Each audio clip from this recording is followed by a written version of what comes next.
nations are usually not in news internationally, not because of the political controversies, not because of the wars, but they are often remaining in news because of the exploitation of resources largely by China. In this context, the Prime Minister has decided to visit 6 nations, some of which belonging to Africa and some of them belonging to South America in his 8-day tour. And that gives us the significance of these nations. Hello and welcome to Legacy IAS Academy. In today's video, we are going to study about the significance of these 6 nations which the Prime Minister is visiting on his 8-day tour. But before we delve into this discussion, I have an important announcement to make that we are starting up with our new batch on 7th of July as well as 9th and 11th of August. Talking about the significance of the course at Legacy IAS Academy, amongst others, include that it includes complete coverage of all GS syllabus, including subjects like internal security, disaster management, science and technology, environment, amongst others. Apart from this, another very big advantage is the batch size is quite small, that is just 40. So it is much easier for the faculties to give individual attention. Despite of this, if the individual attention is missed out, we do have the option of one-to-one mentors in which the students can contact the faculties or the mentors for clarification of any doubt anytime. So these are some of the important advantages, including the test series. So after every coverage of every chapter, there will be a test series with respect to the prelims as well as a daily mains answer writing practice. So please do not wait. If you have any query, please call on the number or click on the link mentioned below. Now coming back to our topic with respect to Ghana, India has turned out to be the leader of the global south also because it has allowed African Union to join G20 membership. In such conditions, Ghana turns out to be one of the very important country for India because of its rare earth mineral reserves. Ghana is also known for large part of its gold exports coming to India. The largest Ghana's gold is being sold in India. So that makes the bilateral relationship very, very important.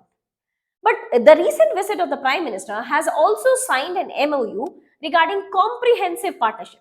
Now, comprehensive partnership is little different from strategic partnership, wherein we integrate in terms of economics, in terms of society, in terms of culture, in terms of education, or any other association which can help in development of any of the country. Additionally, we have also promised that we will ensure doubling of the two-way trade within next 5 years. Our Prime Minister has also been awarded with the Officer of the Order of Star, which is the highest civilian award granted in Ghana. Additionally, Ghana is also known for reserves of some of the major minerals such as manganese as well as lithium. In fact, the western part of Africa is known as the manganese capital of the world. Amongst all other discussions that Indian Prime Minister made with the President of Ghana, he also discussed about counter-terrorism and defense and security partnership between the two countries. So that was majorly with respect to India and Ghana relationship. But if we look after the majority minerals that are found in Africa, we know Africa is largely a plateau region which has huge reserves of major minerals. The most significant is the rare earth. Why is rare earth mineral important? Is because it helps in promotion of electric vehicles or renewable energy as well as the new emerging technologies such as semiconductor based technologies that are emerging worldwide. In such condition, China has a monopoly of rare earth minerals. So any other country which has good reserves of rare earth minerals, including these African nations, turns out to be very important for a country like India. Because India largely imports rare earth minerals. Close to 45% of India's rare earth minerals are imported from China.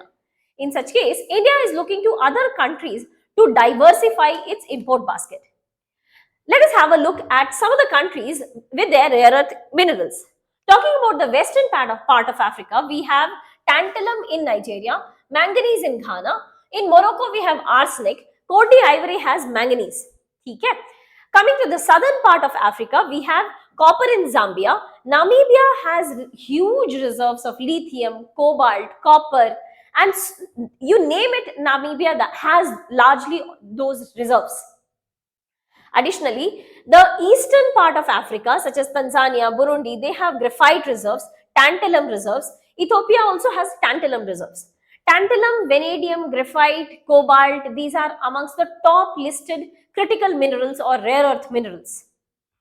So that gives us the significance of Africa.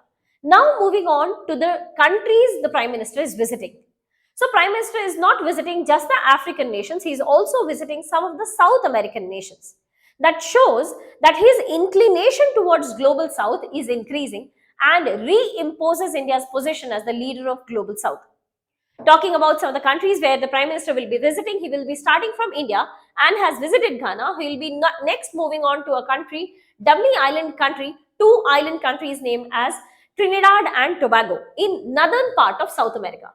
After which he will be visiting Argentina. After Argentina, he will be going to Brazil to attend the BRICS summit. And after Brazil, he will be coming back to Namibia. From Namibia, he will be coming back to India. So talking about these countries one by one, the significance of these countries. Before we delve into the significance of these countries, his overall visit is an indication of India leading the global South. But apart from this, as we understood, because we are trying to engage with all other countries where you have good reserves of rare earth minerals, so we are also trying to reduce the China's monopoly over rare earth reserves. Additionally, in his visit, as we discussed, he will also be attending the BRICS summit. So talking about the first country which the Indian Prime Minister has already visited, that we covered was Ghana. The next country he will be visiting, that is Trinidad and Tobago. Trinidad and Tobago is largely known for Indian diaspora. In fact, the major dialect of this country is Bhojpuri. Trinidad and Tobago also lies in the northern part of South America and has good reserves of oil and natural gas. In fact, the world's largest liquefied natural gas terminal is also present in Trinidad and Tobago. So that gives us the significance of this country. Moving on to the next country is Argentina. Argentina is in the southern part of South America. It has the world's second largest shale gas reserves and world's fourth largest shale oil reserves. Argentina is of course coming under the ABC triangle of South America, that is Argentina, Bolivia and Chile, which is known for the lithium. So this is also known as the lithium triangle. India in fact has signed an MOU few years back, 1 or 2 years back, for lithium cooperation, and India is already buying lithium from Argentina. Moving on to the next country that the Prime Minister would be visiting is Brazil. Now, Brazil के साथ India का engagement has been very long enough.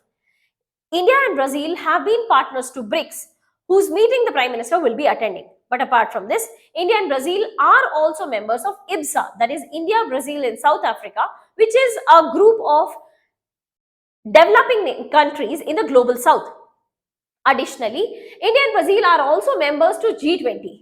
But Brazil recently has joined OPEC because of the huge oil and natural gas reserves in the Amazon basin.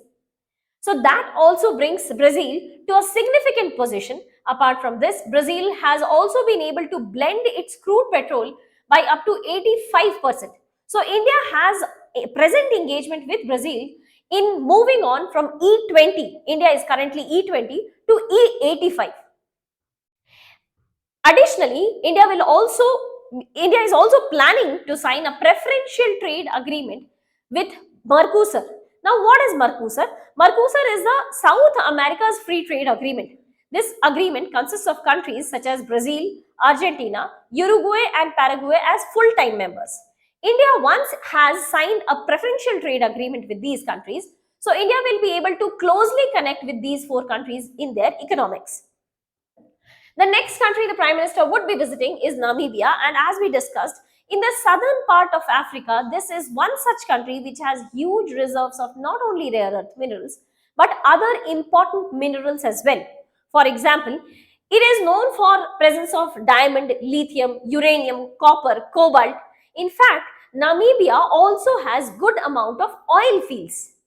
India also has signed some of the past agreements in terms of agriculture and pharmaceutical cooperation, and 1 or 2 years back, when some of the cheetahs, African cheetahs, were introduced to the Kuno Palpur National Park in Madhya Pradesh, it was in fact brought from Namibia itself. So India has been engaging with Namibia. It is of late that we will be signing some of the rare earth deals with these countries. So that gives us the importance of all the countries that the Prime Minister will be visiting, including that of Ghana. With that, we come to the end of this topic. If you have any doubt, please do let us know in the comment section below. Thank you so much and all the very best.